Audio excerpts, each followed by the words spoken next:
Salut les amis, salut tout le monde et bienvenue une fois de plus sur votre chaîne d'information préférée, Clop Info.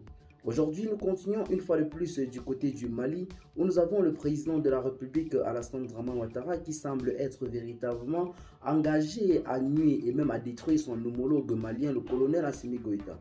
Pour vous qui le savez si bien et qui écoutez les informations, notamment sur cette chaîne, vous avez certainement entendu parler du clash qui règne depuis quelques temps entre le chef de l'État ivoirien Alassane Draman Ouattara et son homologue malien, le colonel Assimi Goïta.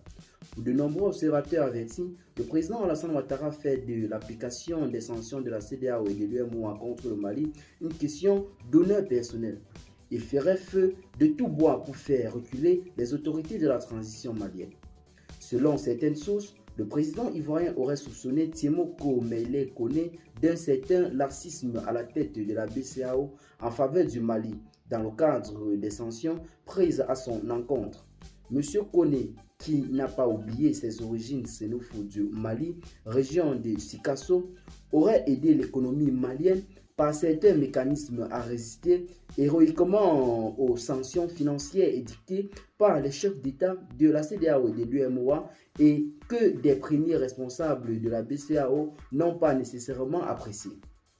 Leur réticence à sanctionner le Mali ont donc fait grand bruit et aurait déplu au président ivoirien, plus que ferme dans sa volonté de mettre à genoux le colonel Assimi Goïta, notamment la clique qui a renversé le président Ibeka le 18 août 2020.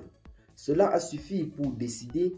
Le dirigeant ivoirien a nommé le 19 avril dernier le désormais ex-gouverneur de la BCEAO, Tiemoko Meïlé Koné, au poste stratégique et hautement symbolique de vice-président de la Côte d'Ivoire. Faut-il rappeler que ce poste de vice-président n'est simplement honorifique et ne sert qu'à honorer les chrysanthèmes, ce qui avait poussé Daniel Kablan-Dukan à démissionner de ce poste. C'est donc pour mieux maintenir l'étau du gel des avoirs financiers des gouvernants actuels du Mali que le chef de l'État ivoirien a nommé ce président de la BCEAO.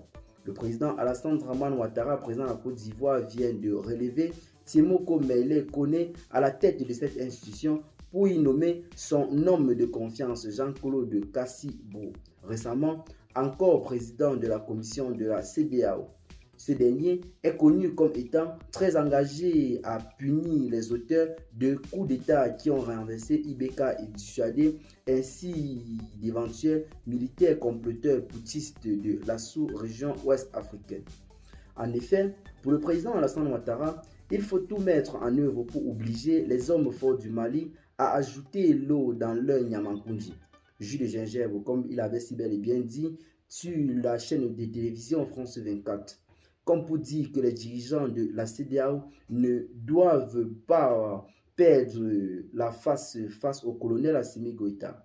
Ses frères d'armes et le premier ministre Choguel Kokala Maïga, ceux-ci-là sont véritablement engagés depuis quelque temps à la tête de l'État à résister contre les sanctions et les pressions de la CEDEAO. Mais le président de la République, Alassane Draman Ouattara, semble adopter le point ou alors le point le plus stratégique pour atteindre ce dernier, en nommant Tiemoko Meïlé à la tête de son gouvernement comme vice-président, un poste honorifique qui ne sert à rien. C'est juste pour le délocaliser en ce qui concerne la BCEAO, car celui-ci, durant toute cette période, semble être accusé par le président de la République, Alassane Draman Ouattara, d'avoir aidé le Mali à résister face à ces sanctions de la CEDEAO, car ils ont été tous surpris de voir que l'économie du pays n'a quasiment pas chuté.